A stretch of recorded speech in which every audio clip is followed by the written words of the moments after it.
સુરતમાં બસ અને ટ્રક થતા ટ્રેલર સહિતના મોટા વાહનોના ડ્રાઈવર દ્વારા વિરોધ પ્રદર્શન કરવામાં આવી રહ્યું છે।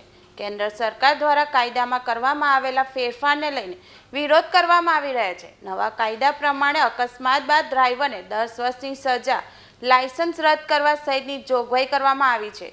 ત્યારે સુરતની સિટી બસ અને બીઆરટીએસ બસના ડ્રાઈવર દ્વારા વિરોધમાં રેલી યોજવામાં આવી હતી।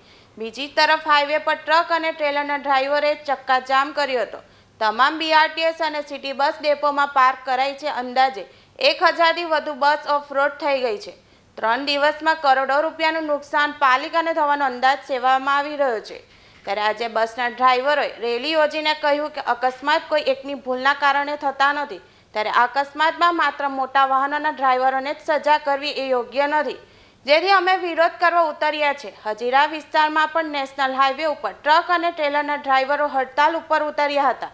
5 કિલોમીટર સુધીનો હાઈવે ટ્રાફિક જામ અને ચક્કાજામ કરી દેવામાં આવ્યો હતો। ઘટનાની જાણ થતાં ઈચ્છાપુર પોલીસ સ્ટેશન અને હજીરા પોલીસના સ્ટાફ ઘટના સ્થળે પહોંચી આગળની કાર્યવાહી હાથ ધરી છે।